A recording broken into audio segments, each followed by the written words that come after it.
The past, man, it still hangs around sometimes. Like that weird, stale potpourri smell you find in an old drawer. Right now, I'm stuck at my desk, drowning in paperwork.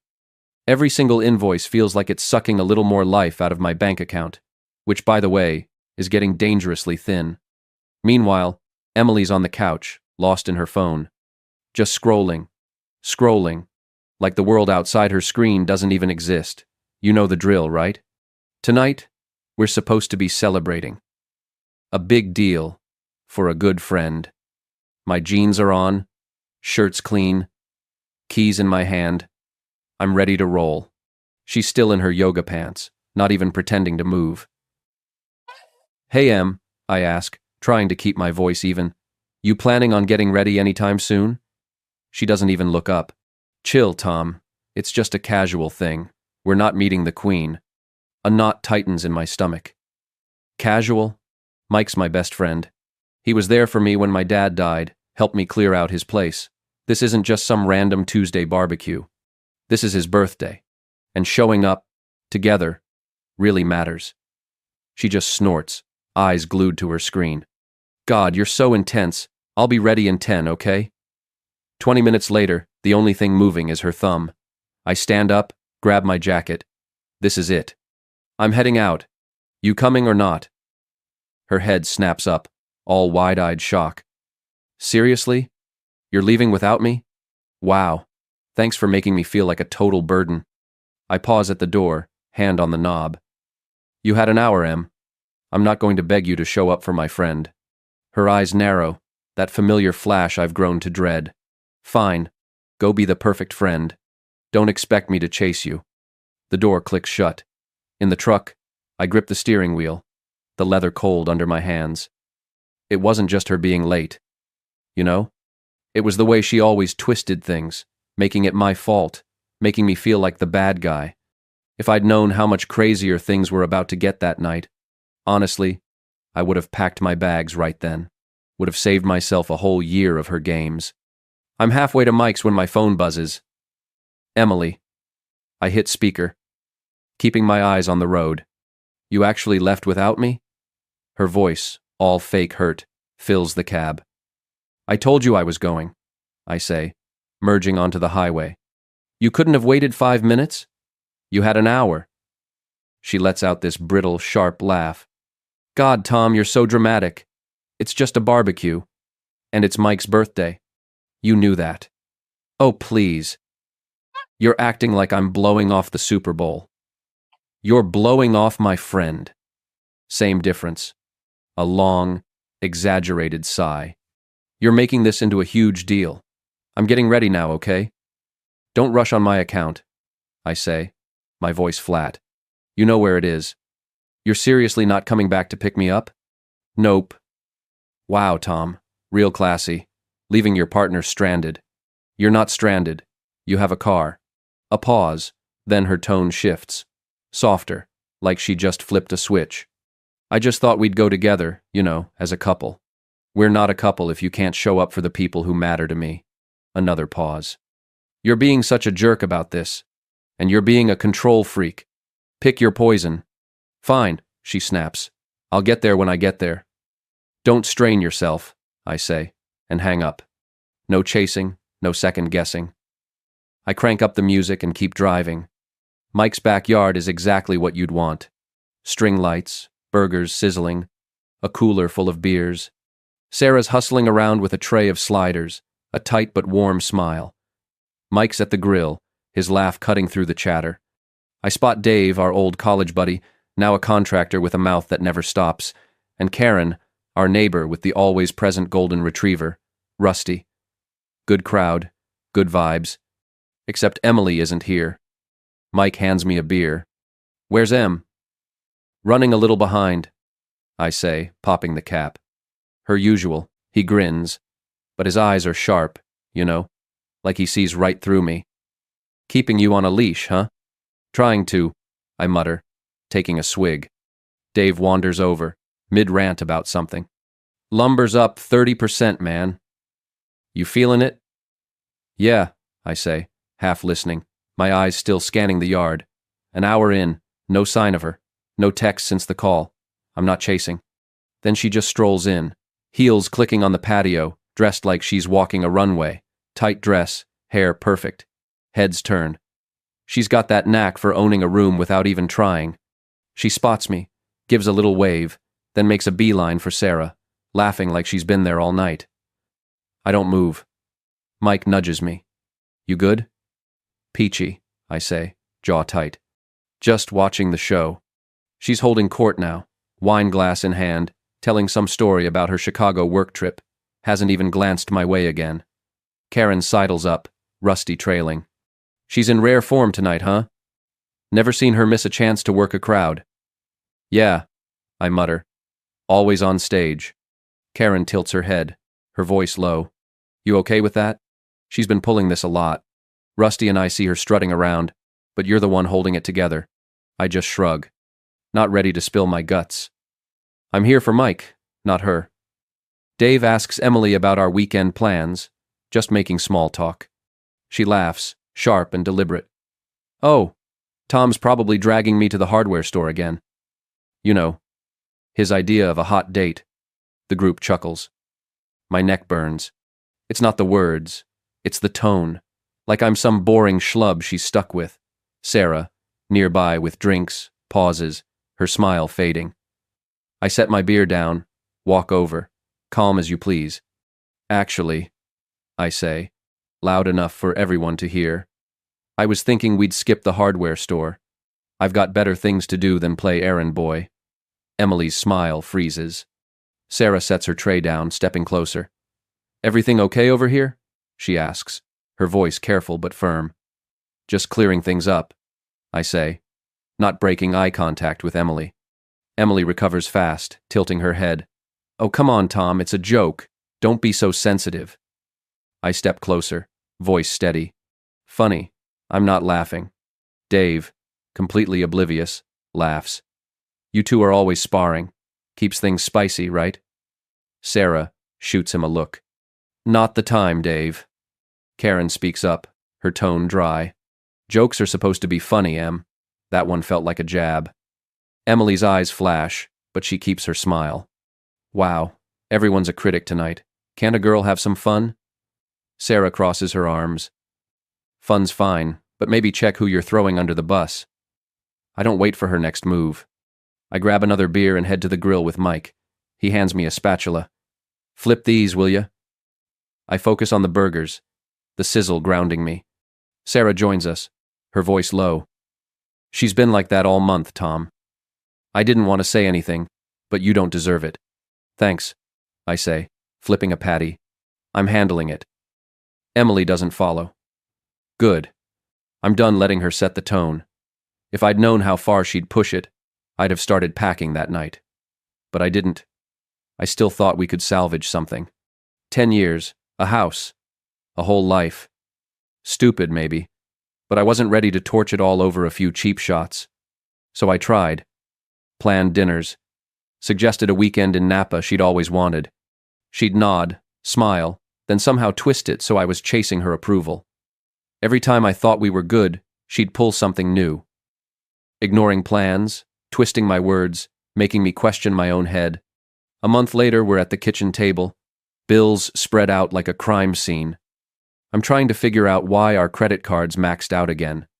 Emily's on her laptop, answering emails, acting like I'm interrupting her Oscar-worthy performance as corporate queen. Em, you see this? I hold up the statement. $2,000 on clothes and restaurants. We didn't talk about this. She doesn't look up. Seriously, Tom? You're going to nickel and dime me now? I needed stuff for work. You want me to show up in rags?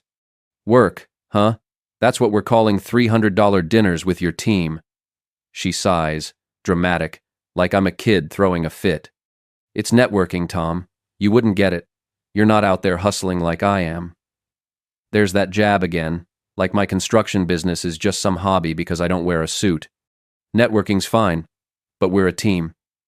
You don't get to spend our money and call it my problem. Her eyes flick up. Sharp. Our money? Last I checked, I'm pulling my weight. Maybe if you closed more deals, we wouldn't be having this conversation. You're pulling your weight? Then why's our account bleeding? She leans back, crossing her arms. Don't put this on me. You're the one who's always investing in new tools. Tools that keep my business running, not $500 handbags. Oh, please, she snaps. You're acting like I'm bankrupting us. You're not, but you're sure as hell trying. Her laugh is bitter. You're so dramatic. It's just money. Then use yours. I pull out my phone, open our banking app, and transfer half our joint savings to my personal account. 30 seconds. Done. She's still typing, oblivious. Done, I say, standing. From now on, we split expenses. You want to play CEO? You cover your own tab. Aw. Her head snaps up. What's that supposed to mean? Exactly what I said. I'm not your ATM. She laughs, nervous, not her usual controlled laugh. You're being ridiculous. We've always shared everything. Not anymore. I grab my keys. I'm meeting Mike for a beer. Sort your bills out. She stands, voice rising. Tom, you can't just do that without talking to me. We're married. I just did, I say, heading for the door. We're done talking about it. She calls after me. You're going to regret this. You think you can just cut me off? I don't answer. I don't repeat myself. At the bar, Mike's got a pitcher waiting. He's a big guy, could pass for a linebacker, but he's quiet, always listening. The place is loud, jukebox blaring, a couple guys arguing over a pool game. I tell Mike about the credit card, the transfer, the whole deal. He shakes his head. She's testing you, man. Seeing how far she can push. Yeah, I say, pouring a glass. And I'm done playing. He leans forward, elbows on the table. You sure about this? Splitting everything? That's a big step. I'm not begging her to respect me. She wants to run the show. She can run it alone. Mike sips his beer, eyes steady. Reminds me of my brother's ex. Always pulling that control crap. Little digs to keep him small. Took him years to walk away. You're moving faster. I've given her enough chances, I say. She thinks I'll just take it. Not anymore, huh? He grins, but it's cautious. Just watch your back. She's not going to like losing the reins. You think she'll come around? I ask, not because I believe it, but to see what he thinks. He shakes his head. People like that don't change. They double down. My brother's ex tried to guilt him back. Didn't work. You're doing the right thing. Joe, the bartender, swings by with another pitcher. You two look like you're solving the world's problems, he says, wiping down the table. Something like that, I say, managing a half smile. Joe leans in, voice low. Heard my share of stories here. Sounds like you're drawing a line. Respect, man. Mike raises his glass. To lines in the sand. I clink my glass against his. To not looking back. A guy at the next table, some regular with a trucker hat, overhears and chuckles. Sounds like you're breaking free, buddy. Good luck. I nod. Sip my beer. My phone buzzes. A client. Jim. My lead foreman. I step outside to take it. Tom, you got a minute? Jim says. Got a scheduling issue on the downtown job. Shoot, I say, leaning against my truck.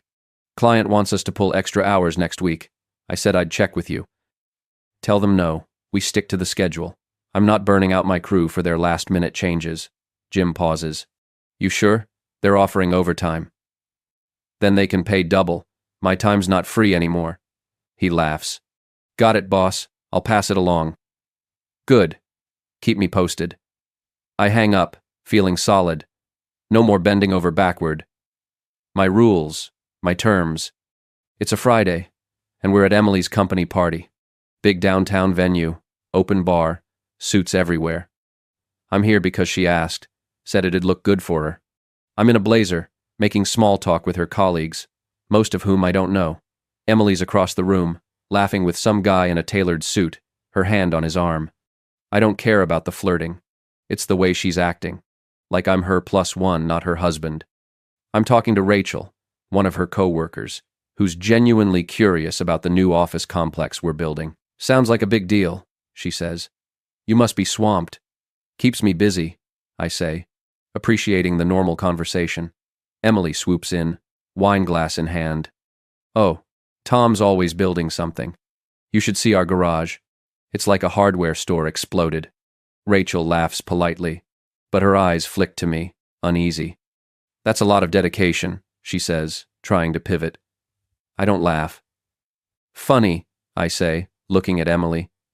I didn't realize my work was a punchline. She rolls her eyes. God, Tom, lighten up. It's a party. Rachel shifts. Uncomfortable. Emily's boss, Greg, joins us, loud and full of himself. Tom, right? Emily says you're the guy for renovations. Before I can answer, Emily cuts in. Yeah, he's great with a hammer. Keeps him out of trouble. The group laughs. Rachel looks away, her jaw tight. Another colleague, Mark, chuckles, but seems unsure. I feel the room sharpen, not with anger, but with absolute clarity. This is her game. Little digs to keep me small, to make sure she's the star. I'm done. Actually, I say, voice steady, I run a construction firm, just finished a commercial project downtown, 10 stories, on time, under budget. Greg raises an eyebrow, genuinely impressed. No kidding? We're looking at some office expansions. You got a card? I pull one from my wallet, hand it over. Call me. We can talk numbers. Emily's smile tightens. Rachel speaks up, her voice firm. That's impressive, Tom. Not many people can pull off projects like that. Thanks, I say, meeting her eyes. Appreciated. Emily laughs, trying to regain control. Oh, come on, Rachel, don't inflate his ego. He's still got sawdust on his shoes. Greg chuckles, but it's less enthusiastic. Sounds like he's doing all right to me. What was that project, Tom? Downtown, you said? New office complex on 5th, I say. Mixed use, retail on the ground floor. We handled everything, design to finish. Mark pipes up.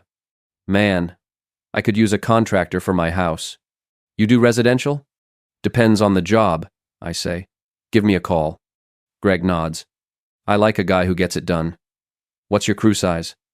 20, plus subs, I say. We scale up for bigger jobs. Emily cuts in, her voice sharp. Okay, let's not turn this into a sales pitch. It's a party. I look at her, calm. You started it, Em. I'm just finishing. Rachel smirks, barely hiding it. Sounds like Tom's got it handled. Mark nods. I'm calling you, man. My deck's a mess. Greg claps my shoulder. Let's grab a drink later, talk shop. My firm's got plans for a new branch. Sounds good, I say. Emily's face is a mask now. You're all so serious, she says, forcing a laugh. It's supposed to be fun. Fun's great, I say, locking eyes with her. But respect's better. I excuse myself, head to the bar. Order a soda. Emily follows, voice low. What was that about? Just talking business, I say, sipping my soda. You embarrassed me in front of my boss. No, Em, you've been embarrassing me all night. I'm not here to make you look good anymore. Her face flushes. You're being a jerk.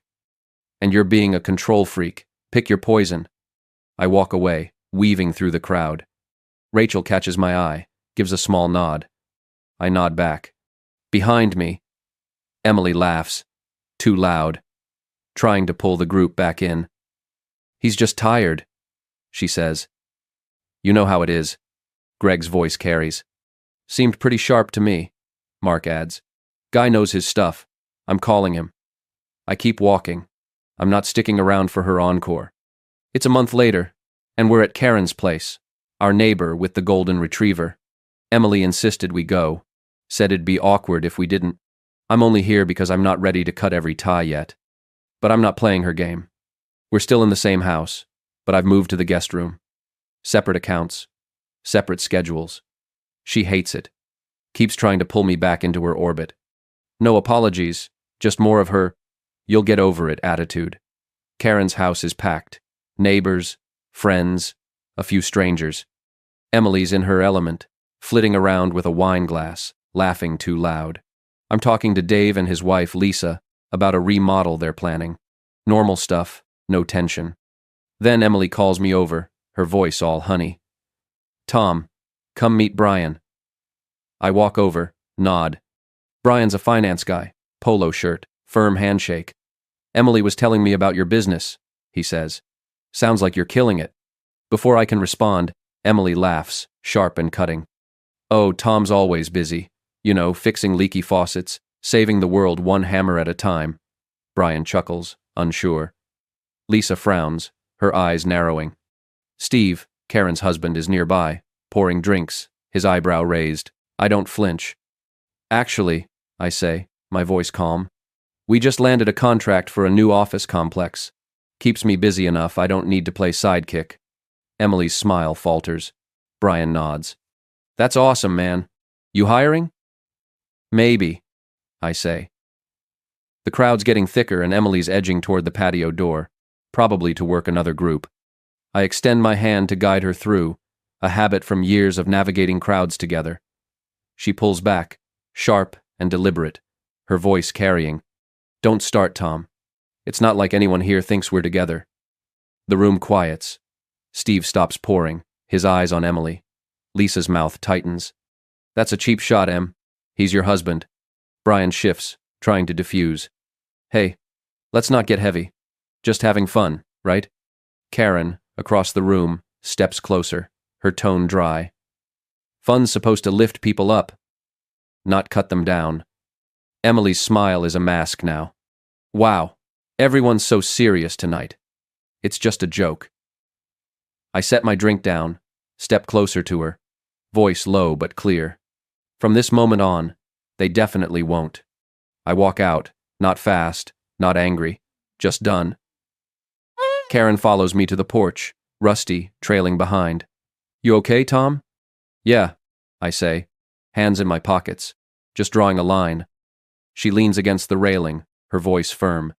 I've seen her do this for years. Little jabs, always making you the bad guy. You're better than that. I nod, staring at the streetlights. Appreciate it. I'm handling it. You need a place to crash, or just a coffee. You know where to find me, she says. Rusty nudges my leg, whining for a pat.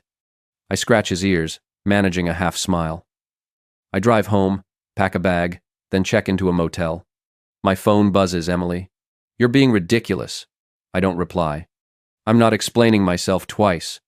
The motel's parking lot is quiet, the neon sign buzzing. I sit on the bed, stare at the ceiling, and feel the weight lift. No more games. 3 weeks later, I'm in my new apartment, a small place downtown. Bare bones, but it's mine. Tools in the corner, coffee maker on the counter. I've got a meeting with my advisor tomorrow to finalize documents, splitting our assets. Emily's been calling, leaving voicemails about talking it out. I don't answer. She had her chance. I'm done reacting. I'm changing the game. I call Sarah, tell her I'm out for the next couple's dinner. Just me and Mike for beers from now on, I say. She pauses, her voice soft.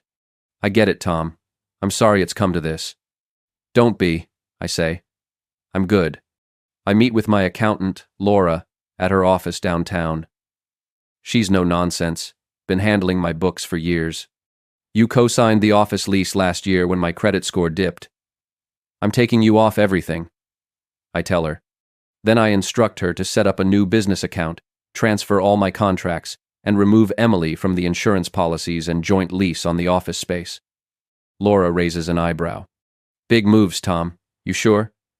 Dead sure, I say. I'm done sharing what's mine. She nods, scribbling notes. Smart. Keeps things clean.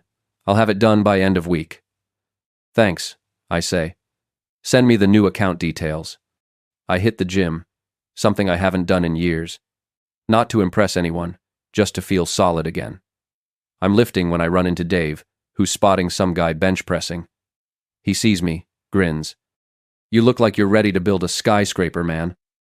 Just clearing my head, I say, wiping sweat off my brow. He leans against the weight rack. Heard about you and Em. You holding up? I'm not holding up, I say. I'm moving on. He nods, thoughtful. Lisa's been worried about you. Said Emily's been talking, acting like you're the bad guy. Spinning it like you walked out for no reason. Let her talk. I'm not in her story anymore. A gym regular, Carlos, overhears and chimes in.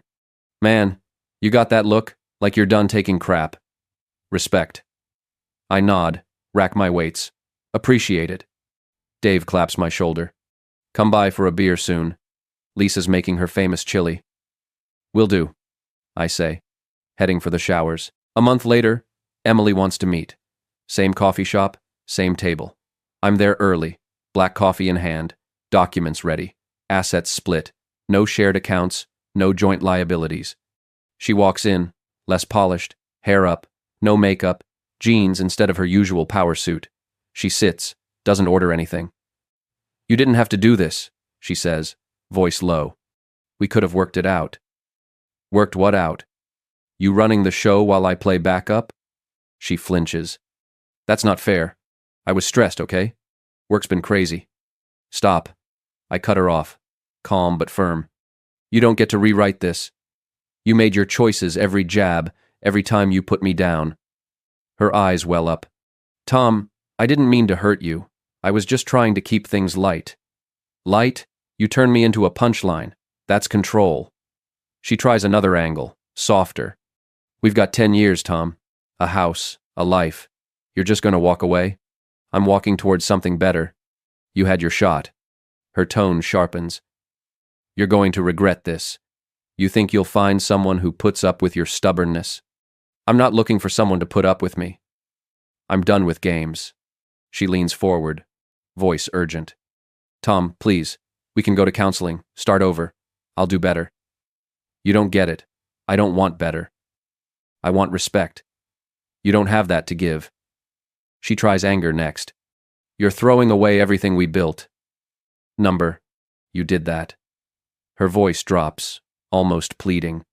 Tom, we can fix this. Just give me a chance. A barista, a young woman with a nose ring, clears a nearby table, her eyes flicking to us.